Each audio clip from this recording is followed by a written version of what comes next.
Chers amis, bonjour. Nous continuons donc les contes de Rabbi Nachman et voilà le dernier grand conte. Après, il y a beaucoup d'histoires. Et Rabbeinu nous dit que celui-là est le plus grand, bien sûr, le dernier. D'ailleurs, il nous écrit qu'il m'est pénible de raconter cette histoire, mais j'ai commencé à la raconter. Je dois continuer, puisque en fait, toutes ces histoires, ces contes sont des écrits d'une hauteur céleste qui nous est impossible de comprendre, et comment ils arrivent à rentrer à l'intérieur de notre cœur pour nous changer, pour changer nos traits de caractère, chose que tous les livres de Moussa ne pourraient faire. C'est ça la force du conte, c'est le pouvoir absolu de nous changer véritablement. Et donc pour Rabbeinu, ça a été extrêmement difficile de faire descendre du ciel ces rachamim, ces miséricordes de Hachem, qui sont les contes, pour venir nous changer. Mais j'ai commencé à la raconter, je dois continuer. Dans cette histoire, il n'est pas un mot qui n'ait quelque intention. Celui qui connaît bien les livres saints peut comprendre et peut en appréhender. Les flèches dont certains se vantent de pouvoir faire revenir vers lui sont citées dans le verset du Deutéronome, quand ma main s'armera du châtiment. La charité qui correspond au rempart d'eau, on en parle dans le verset Isaïe, est ton bonheur comme les flots de la mer. Les 10 sortes de poux et les 10 sortes de mélodies sont citées dans le Zohar, dans les Tikkuné Zohar. Le Rebbe n'a pas parlé plus avant. Il voulait dire qui sont-ils tous? Quand cela s'est-il passé? Et qu'est-ce que cela signifie? On ne peut pas le savoir. La suite de l'histoire, ce qui est arrivé le 7e jour avec le mendiant qui n'avait pas de pied, ainsi que la suite de l'histoire du prince par laquelle il avait commencé, il ne les a pas racontés et il a dit qu'il ne les raconterait pas et qu'on n'en entendra pas la fin avant que vienne le Mashiach, bientôt et de nos jours. Amen. Il a dit aussi, si je ne savais rien d'autre que cette histoire, je serais quand même une grande nouveauté, car cette histoire est extraordinaire. Elle renferme beaucoup de moussar, donc de morale, beaucoup de Torah, car elle renferme de nombreux enseignements. Elle parle d'un grand nombre des premiers tzadikim, comme le roi David, alav shalom. En effet, le roi David se tenait à une extrémité du monde, et il a crié vers la source qui coule près de la pierre de la montagne, comme dans l'histoire. En effet, il est dit dans les psaumes, de l'extrémité du pays, je crie vers toi, alors que mon cœur tombe en défaillance, puisses-tu me mener sur un rocher qui domine de haut. Le thème de David appartient au 3e jour, où l'on parle du cœur et de la source. Cette histoire renferme de grands secrets de la Torah du début à la fin. Toutes les histoires de ce livre renferment de grands secrets de la Torah. Chaque mot, chaque sujet a une signification autre, et cette histoire est la plus grande de toutes. Les 7 mendiants. Je vais vous raconter comment on se réjouissait autrefois. Il était une fois un roi, ce roi avait un fils unique. Le roi voulait lui transmettre le royaume de son vivant. Il donna une grande fête. Et lorsque le roi donne une fête, on s'y amuse beaucoup. La joie fut particulièrement grande en ce jour où le roi de son vivant transmettait le royaume à son fils.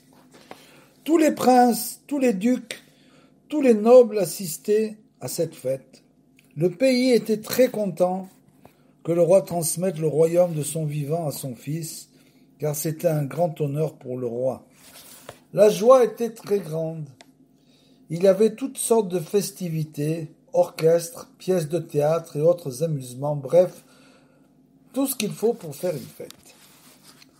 Alors que tout le monde était déjà bien joyeux, le roi se leva et dit à son fils, « Je sais lire dans les étoiles, et j'ai vu qu'un jour tu abdicterais.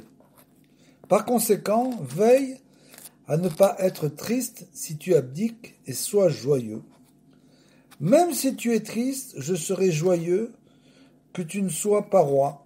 En effet, tu ne mériterais pas d'être roi si tu n'étais pas joyeux. Si tu es un homme à ne pas être joyeux lorsque tu abdiques, tu n'es pas digne d'être roi. » Mais si tu es joyeux, je serai moi très joyeux. Mais bien sûr, c'est une allusion à Kadosh Baruch Hu. C'est-à-dire qu'il faut toujours essayer d'être en joie, comme le dit Rabbeinu. C'est une mitzvah d'être toujours joyeux. C'est la plus grande forme de Emouna, bien sûr, la joie. C'est-à-dire que de savoir que tous les événements de notre vie ne sont que pour le bien.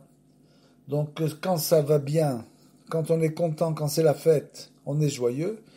Et quand c'est plus du tout la fête, quand on doit abdiquer de sa situation, il faut aussi être joyeux, car tout est pour le bien, naturellement. Alors que tout le monde était déjà bien joyeux, donc le roi s'est levé et a dit tout ça à son fils. Le prince régna sur le pays avec rigueur. Il nomma des ministres et des ducs, des nobles et créa des armées. Le prince était un sage et il aimait beaucoup la sagesse. Il était entouré de sages éminents, et celui qui venait le voir et possédait quelque savoir était bien considéré. Le prince accordait honneur et richesse aux sages en récompense de leur sagesse.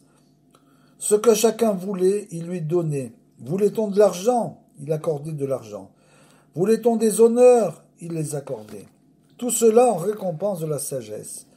Comme le prince aimait beaucoup la sagesse, tous se mirent à étudier les sciences et le pays tout entier s'adonna à l'étude des sciences.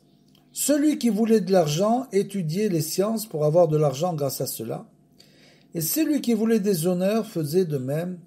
Tous s'adonnaient aux sciences. Le pays oublia l'art de la guerre parce que tous les habitants étudiaient les sciences, et le plus petit d'entre eux eût été un très grand sage dans un autre pays. Les sages de ce pays étaient des hommes d'une sagesse extraordinaire.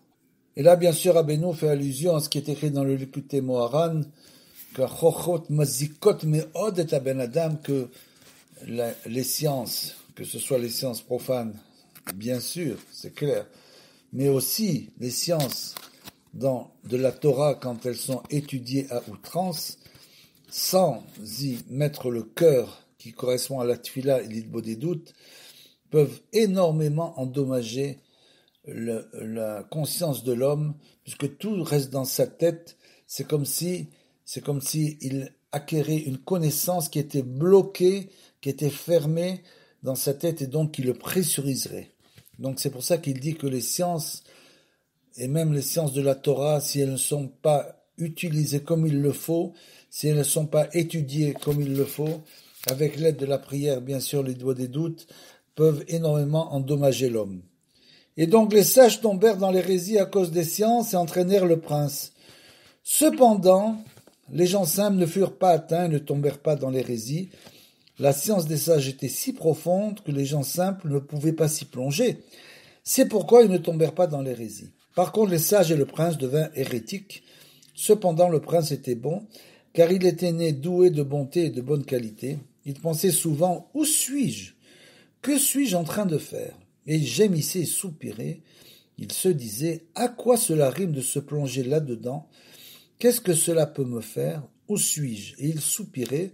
Pourtant, dès qu'il se remettait à utiliser son intelligence, il revenait aux sciences hérétiques, et cela se reproduisait plusieurs fois. Il se demandait « Où suis-je? Qu'ai-je à faire là-dedans ?» Il gémissait et soupirait, mais dès qu'il se remettait à utiliser son intelligence, l'hérésie reprenait le dessus. Bien sûr, pour nous expliquer, comme le dit Rabbeinu, que le plus grand niveau, c'est la simplicité. La simplicité, la tmimut, pshitut v'tmimut, ce sont les deux traits de caractère le plus importants pour s'approcher de la Torah, pour connaître Hachem. Pour connaître Hachem, il faut passer par la tmimut, la simplicité, et les gens qui compliquent à outrance toutes les situations par toute la Torah qu'ils ont apprise, malheureusement, ça ne fait qu'éloigner les gens de Hachem et ça ne les rapproche pas du tout. C'est exactement ce qui s'est passé ici. Un jour, dans un pays, il y eut une exode. Tous les habitants s'enfuirent. Dans leur fuite, ils traversèrent une forêt où ils perdirent 2 enfants, un garçon et une fille. Quelqu'un perdit un garçon et quelqu'un d'autre une fille. Ils étaient encore petits, ils avaient entre 4 et 5 ans. Les petits enfants n'avaient pas de quoi manger, ils pleurèrent et crièrent parce qu'ils n'avaient pas à manger. Alors un mendiant qui portait des sacs arriva. Les enfants commencèrent à tourner autour de lui, à s'agripper à lui. Il leur donna du pain et ils mangèrent.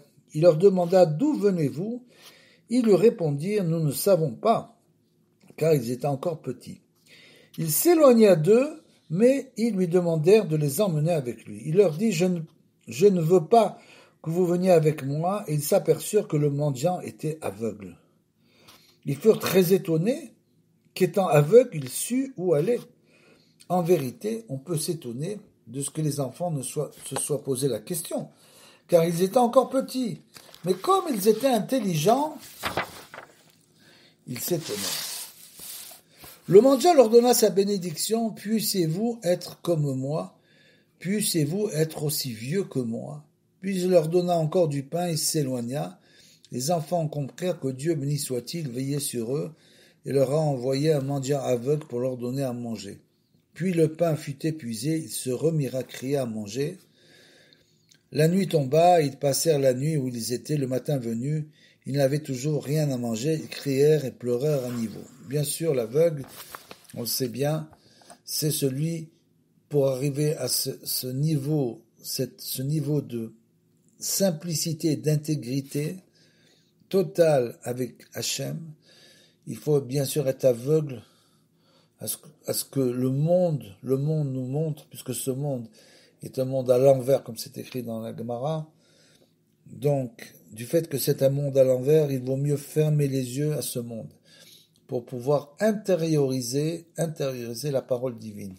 C'est donc ça l'idée des doutes, c'est justement de fermer les yeux et de pouvoir intégrer cette parole à l'intérieur de nous-mêmes d'une manière tout à fait simple. Un mendiant qui était sourd arriva. Ils commencèrent à lui parler, mais il montra du doigt et dit « Je n'entends pas ». Le mendiant aussi leur donna du pain à manger et commença à s'éloigner. Il voulait que le mendiant les emmenèrent, mais il ne voulut pas. Et il lui donna aussi sa bénédiction. « Puissiez-vous être comme moi ?» Il leur laissa du pain et s'éloigna. Lorsque le pain fut épuisé, ils se remirent à crier, puisque bien sûr, le sourd, c'est celui qui ne veut pas écouter, il ne veut pas écouter tout ce qui se dit dans ce monde, la tonne d'informations que nous recevons du matin au soir. On est totalement abreuvé, on est totalement obstrué par toutes les informations qu'on reçoit. Donc le seul moyen, bien sûr, c'est de s'éloigner de toutes ces informations le plus possible pour pouvoir vivre une vie de simplicité avec Hachem. Un autre mendiant, qui était bègue, arriva. Ils commencèrent à lui parler, et il répondit en bégayant. Ils ne comprirent pas ce qu'il disait, mais lui les comprit. Et ils ne pouvaient pas le comprendre puisqu'il bégayait. Il leur donna aussi du pain et s'éloigna et leur donna sa bénédiction, à savoir qu'il soit comme lui, et il partit. Que bien sûr, il faut faire attention à nos paroles, des flots de paroles qui sont déversés sans arrêt dans le monde. Donc souvent, le silence est d'or. Il faut savoir apprendre à s'arrêter de parler pour pouvoir dévoiler notre âme. Puis un autre mendiant qui avait le cou tordu arriva, le même manège se reproduisit. Ensuite arriva un mendiant qui était bossu, plus tard survint un mendiant qui n'avait pas de main, et vint un mendiant qui n'avait pas de pied. Chaque mendiant leur donna du pain et les bénit, en leur souhaitant d'être comme lui. Lorsque le pain fut épuisé, les enfants se dirigèrent vers un endroit habité et arrivèrent à une route. Ils empruntèrent cette route et arrivèrent à un village. Les enfants entrèrent dans une maison, on eut pitié d'eux et on leur donna du pain. Ils se rendirent dans une autre maison, on leur donna aussi du pain. Ils allaient de maison en maison, et ils voyaient que c'était bien, on leur donnait du pain. Les enfants décidèrent de rester toujours ensemble, et ils se fabriquèrent de grands sacs. Ils allaient dans les maisons, participaient à toutes les fêtes, circoncision et mariage. Ils continuèrent leur chemin, entrèrent dans les villes, ils allaient de maison en maison, visiter les foires, s'installer avec les mendiants. Ils s'asseyaient sur les bancs, leur sébile à la main. Finalement, les mendiants devinrent célèbres parmi tous les mendiants. Tous les connaissaient et savaient qu'ils étaient les petits enfants qui s'étaient perdus dans la forêt. Un jour, une grande foire eut lieu dans une grande ville. Tous les mendiants et les deux enfants s'y rendirent. Les mendiants eurent l'idée de marier les enfants l'un à l'autre. Ils en discutèrent et l'idée leur plut beaucoup. Mais comment faire le mariage ? On décida puisque tel jour c'était l'anniversaire du roi, tous les mendiants se rendraient à la fête et mendieraient du pain natté et de la viande. Ils auraient aussi ainsi de quoi célébrer le mariage. C'est ce qui arriva. Tous les mendiants se rendirent à la fête et mendièrent de la viande et du pain natté, et prirent tout ce qui restait du banquet, viande et pain. Ils s'en allèrent et creusèrent un grand trou qui pouvait contenir 100 personnes. Ils le couvrirent avec des poutres, de la terre et des détritus et y rentrèrent. Ils installèrent un dé nuptial et célébrèrent le mariage des enfants. Ils se réjouissaient beaucoup, les jeunes mariés étaient aussi très joyeux, et ils se rappelèrent les bienfaits que Dieu, béni soit-il, leur avait accordés lorsqu'ils étaient dans la forêt. Ils se mirent à pleurer, à se languir. Comment retrouver le premier mendiant, l'aveugle, qui nous a apporté du pain dans la forêt? Alors qu'ils se languissaient, le mendiant aveugle les appela. « Je suis là. Je suis venu à votre mariage.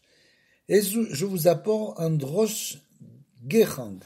Puissiez-vous être aussi vieux que moi? Je vous avais souhaité d'être aussi vieux que moi. Maintenant, je vous apporte cela en cadeau de mariage. Être aussi vieux que moi. Vous croyez peut-être que je suis aveugle? Il n'en est rien. En fait, le monde ne vaut pas pour moi même un coup d'œil. » Il avait l'air d'être aveugle, car il ne jetait même pas un coup d'œil sur le monde, car pour lui le monde entier ne méritait pas qu'on le regardât un instant, c'est pourquoi il ne regardait pas. Je suis très vieux et cependant je suis très jeune, et je n'ai pas encore commencé à vivre. Pourtant je suis très vieux, et je ne suis pas le seul à le dire, car j'ai l'approbation du grand aigle. Je vais vous raconter une histoire. Un jour des hommes partirent sur la mer avec toute une flotte. Une tempête éclata et brisa tous les navires. Les hommes furent sauvés et ils arrivèrent à une tour. Ils montèrent dans la tour et trouvèrent toutes sortes de nourriture et de boissons, des vêtements, tout ce dont ils avaient besoin. Tout était très bien, tous les plaisirs du monde étaient disponibles. Les naufragés décidèrent que chacun raconterait une histoire ancienne. L'histoire la plus ancienne dont il se souvenait, depuis qu'il avait commencé à avoir de la mémoire, il y avait parmi eux des vieux et des jeunes. Ce fut le plus vieux d'entre eux qui eut l'honneur de parler le premier. Il dit « Que vais-je pouvoir vous raconter ? Je me souviens du jour où la pomme fut arrachée de l'arbre. Personne ne comprit ce qu'il avait dit. Mais il y avait parmi eux des sages qui déclarèrent « C'est vraiment une histoire très ancienne. » Puis un autre vieillard, un peu plus jeune, eut l'honneur de parler à son tour et il dit « C'est une histoire ancienne. Moi je me souviens de cette histoire et je me souviens même du moment où la lumière brûlait. » Ils s'écrièrent que cette histoire était bien plus ancienne que la première. C'était d'ailleurs très étonnant, car le deuxième vieillard était plus jeune que le premier et pourtant il se souvenait d'une histoire plus ancienne. Puis le troisième vieillard eut l'honneur de parler. Il était plus jeune que les deux premiers et il dit « Je me souviens du moment où la constitution du fruit eut lieu lorsqu'il commença à être un fruit. » Bien sûr, on est en train de parler de la création. On s'écria « Cela est vraiment une histoire très ancienne. » Puis le quatrième vieillard, qui était encore plus jeune, s'écria « Je me souviens du moment où l'on apporta la graine pour planter le fruit. » Le cinquième, qui était bien plus jeune, dit « Je me souviens même des sages qui ont conçu le fruit. » Le sixième, qui était le plus jeune que le précédent, dit « Je me souviens même de la saveur du fruit avant qu'elle ne pénétrât en lui. » Le septième dit « Je me souviens même de l'odeur du fruit avant qu'elle n'entrât en lui. » Le huitième dit « Je me souviens même de l'apparence du fruit avant qu'elle ne se posât sur lui. » Le mendiant poursuivit sa narration et déclara « Je n'étais alors qu'un enfant, et j'étais présent. Je me suis écrié « Je me souviens de toutes ces histoires, et je ne me souviens de rien. » Tous s'écrièrent « Voilà une histoire vraiment très ancienne. C'est la plus ancienne de tous. » Et là, bien sûr, Rabbeinu fait l'allusion au fait qu'il faut savoir, non seulement il faut faire attention de s'écarter de Mazikot, que la connaissance peut endommager l'homme, mais en plus, il faut savoir annuler cette connaissance, s'annuler devant Hachem, s'annuler devant la connaissance. Donc, ne plus rien savoir du tout. Et donc, c'est cette histoire-là. Je me souviens de toutes ces histoires, je me souviens de rien. Il a tout oublié, comme disait Rabbeinu souvent. Tous ces crières, voici une histoire vraiment très ancienne. C'est la plus ancienne de toutes. Donc, c'est la plus élevée. Ils étaient stupéfaits que l'enfant se souvint plus que les autres hommes présents. Alors, un grand aigle arriva. Il frappa à la tour et dit « Cessez d'être pauvres. Retournez à vos trésors. Servez-vous-en. » Puis il leur dit de sortir de la tour, le plus vieux devant sortir le premier et les emmener loin dans la tour. Il avait d'abord fait sortir l'enfant qui était en vérité le plus vieux de tous. Il avait donc fait sortir le plus jeune en premier, le vieillard le plus âgé sortit le dernier. En effet, le plus jeune était le plus vieux, puisqu'il avait raconté l'histoire la plus ancienne. Et le vieillard le plus âgé était le plus jeune de tous. Le grand aigle leur dit « Je vais vous expliquer toutes ces histoires. Celui qui a dit se souvenir du moment où la pomme fut arrachée de l'arbre, voulait dire qu'il se souvenait du moment où son cordon ombilical fut coupé. Il se souvint de ce qu'on lui a fait à sa naissance. Celui qui a dit se souvenir du moment où la lumière brûlait, voulait dire qu'il se souvint du moment où il était dans le ventre de sa mère et de la lumière qui brûlait au-dessus de sa tête, puisque c'est écrit dans la Gemara de Nida, qu'une lumière brûle au-dessus de la tête de l'enfant qui est dans le ventre de sa mère. Donc c'est une lumière un air qui brûle sur sa tête, et un ange vient bien sûr, et lui enseigne toute la Torah entièrement. Et en sortant, c'est bien connu, quand l'enfant sort du ventre de la mère, à la naissance, l'ange lui tape sur les lèvres, c'est pour ça qu'on a une marque en dessous du nez, sur la lèvre supérieure à la lèvre inférieure, une marque. Donc, ça laisse une marque, on lui fait oublier tout ce qu'il a écouté, et c'est ça, il doit retrouver tout ce qu'on lui a enseigné dans le ventre de sa mère, il doit bien sûr le retrouver pendant sa vie. Celui qui a dit se souvenir du fruit en devenir voulait dire qu'il se souvenait du moment où son corps était en cours de formation, lorsque l'enfant commence à être créé. Celui qui se souvint du moment où la graine fut apportée pour planter le fruit veut dire qu'il se souvint au moment où la goutte fut émise. Celui qui se souvint des sages qui ont conçu la graine veut dire qu'il se souvint du moment où la goutte était encore dans le cerveau. Celui qui se souvint de la saveur veut parler du nefesh, de l'âme. Celui qui se souvint de l'odeur veut parler du rouar, donc de la deuxième partie de l'âme. Et l'apparence, c'est la neshama, c'est l'âme elle-même. Quant à l'enfant qui a dit se souvenir de rien, il est plus grand que vous. Car il se souvint même de ce qu'il y avait avant nefesh, rouar, neshama, donc les trois niveaux de l'âme.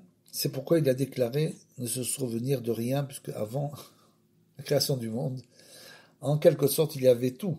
Mais il n'y avait rien pour nous, par rapport à nous, bien sûr. Puis le grand aigle leur dit, retournez vers vos navires, c'est-à-dire les corps qui s'étaient brisés et allaient se reformer.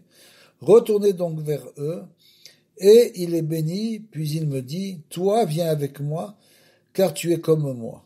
Tu es très vieux et très jeune.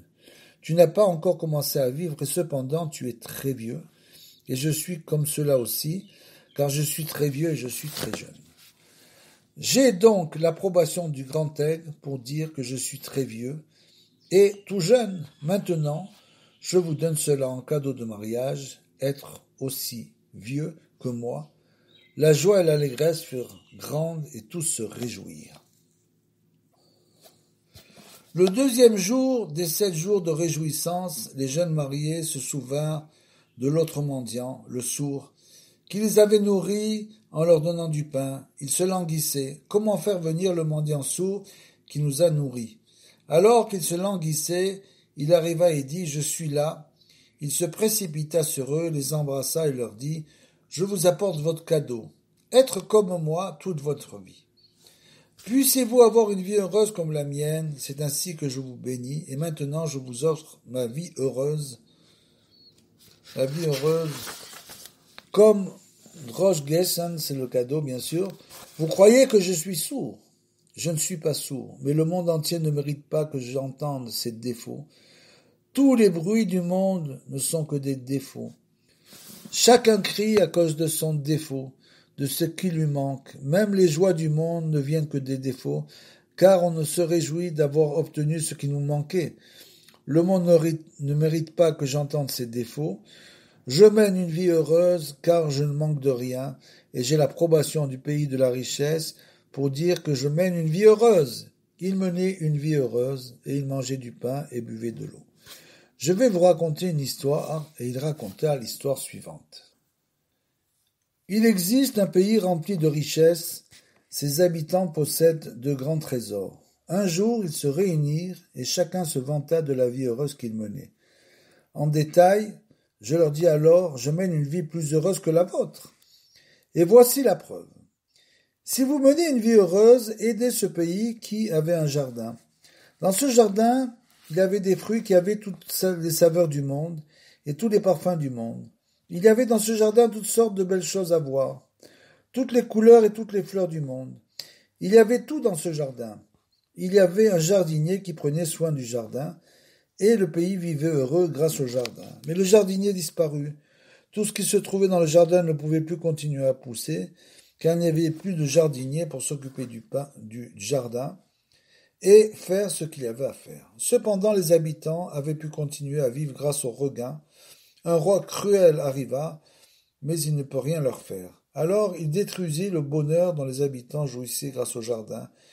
Il ne détruisit pas le jardin, mais laissa dans le pays trois bandes de serviteurs, et leur dit de faire ce qu'il leur avait ordonné. Et à cause de ce qu'ils furent, à cause de ce que le roi leur avait ordonné, ils corrompirent le sens du goût.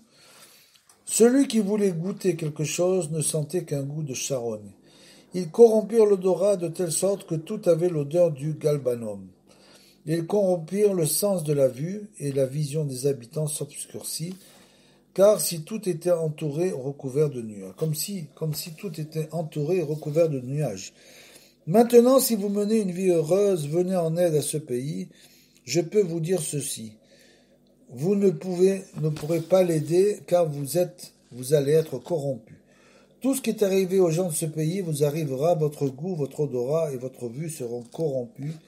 Les riches se relevèrent et partirent pour le pays, et je les accompagnai. En chemin, ils menèrent une bonne vie, car ils avaient leur trésor. Mais en s'approchant du pays, ils se corrompirent. Ils sentirent que leur sens se corrompait. Je m'écriai, c'est déjà alors, vous n'êtes pas encore entrés dans le pays, votre goût, votre vue, votre odorat se corrompent. Qu'est-ce que ça sera quand vous entrerez? Comment pourrez-vous aider ce pays? Je pris de mon pain et de mon eau, et je leur en donnai. Ils goûtèrent dans mon pain et dans mon eau toutes les saveurs, et ce qui était corrompu en eux redevint normal. Bien sûr, c'est l'allusion à la descente dans ce monde-ci. Sans la pchitout, sans la simplicité, bien sûr, nous tombons nous nous corrompons du fait de la multiplication du matériel qui existe dans le monde.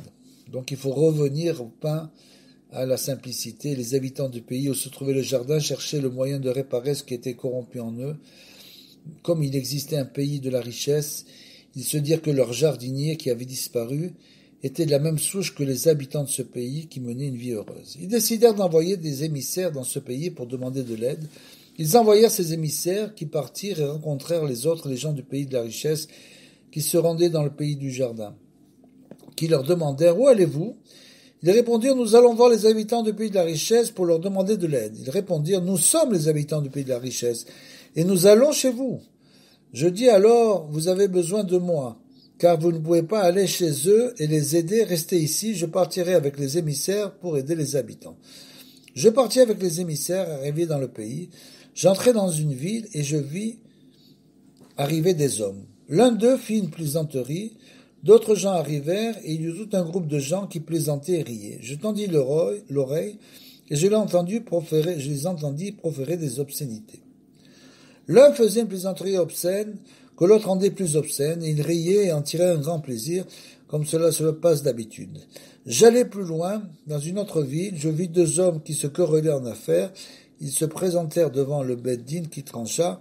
Celui-ci est innocent, celui-là est coupable. Les deux hommes sortirent et recommencèrent à se quereller.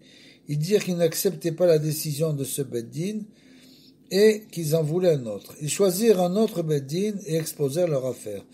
Puis l'un d'eux se querella avec un autre homme, ils leur choisirent encore un autre Beth Din, ils recommencèrent à se quereller, et à chaque fois ils choisissèrent un nouveau Beth Din. Finalement la ville fut pleine de Beth Din. J'observais attentivement et je me rendis compte que c'était l'absence de vérité qui causait tout cela. Parfois le Beth Din favorisait tel plaideur étranger en sa faveur, parce que les juges prenaient des pots de vin, et il n'y avait dans ces juges aucune vérité. Puis je vis que les habitants se complaisaient tous dans la luxure, qui était une chose tellement courante chez eux qu'ils la considéraient comme permise. Et je leur dis que c'est à cause de cela que le goût, la vue, l'odorat étaient corrompus. En effet, le roi cruel avait lâché dans le pays 3 bandes de serviteurs qui devaient parcourir le pays et le corrompre. Ils avaient corrompu le pays et raconté des obscénités, et ainsi l'obscénité était entrée dans le pays, à cause d'elle. Le sens du goût avait été corrompu, et tout avait un goût de charogne. Ils avaient introduit la corruption, et à cause d'elle la vue des habitants s'était corrompue, et tout leur paraissait sombre, car il est écrit « La corruption aveugle les yeux des sages ». Les serviteurs avaient aussi introduit dans le pays la luxure, qui avait corrompu l'odorat, car la luxure corrompt l'odorat. Voilà pourquoi le roi cruel avait lâché dans le pays 3 bandes de serviteurs, à qui il avait ordonné de parcourir le pays et d'introduire ces 3 transgressions qui avaient corrompu le sens de la vue, du goût et de l'odorat. Par conséquent, occupez-vous de faire revenir le pays dans le droit chemin et corriger ces 3 transgressions. Recherchez ces hommes et expulsez-les. Ainsi, vous purifierez le pays de ces 3 transgressions, et je peux vous dire que non seulement vous recouvrerez la vue, le goût et l'odorat, mais vous retrouverez le jardin disparu, le jardin d'Éden, Gan Eden. Ils firent ce qu'on leur avait dit et purifièrent le pays. Ils recherchèrent les hommes du roi et en capturèrent un. Ils lui demandèrent « D'où viens-tu » Ils finirent par capturer tous les hommes du roi cruel et ils les expulsèrent. Ils purifièrent le pays de ses transgressions, puis il y eut un tumulte. Peut-être le fou est-il le jardinier? En effet, il y avait un homme qui errait et qui disait être le jardinier. Tout le monde pensait que c'était un fou et on lui lançait des pierres, on le chassait. Peut-être s'agit-il du jardinier. On partit à sa recherche, on le ramena. Je dis alors, il n'a pas de doute, c'est bien le jardinier. Ainsi, j'ai l'approbation de ce pays, et je peux dire que je mène une vie heureuse, car j'ai corrigé ce qui n'allait pas dans ce pays, et les habitants ont même retrouvé le jardinier, et ils ont recommencé à mener une vie heureuse. Aujourd'hui, je vous fais cadeau de ma vie heureuse. La joie et l'allégresse furent grandes, tous furent joyeux. Le premier mendiant leur avait offert une longue vie, et le second une vie heureuse. Tous les autres mendiants vinrent au mariage, et leur apportèrent un rosh geshan, ce qu'ils leur avaient souhaité, qu'ils puissent être comme eux, et ils leur apportèrent en cadeau de mariage. Voilà la fin du récit de la première partie de ce conte. Nous continuerons donc avec la deuxième partie du récit ainsi que les commentaires extraordinaires du Rav de Tcherin.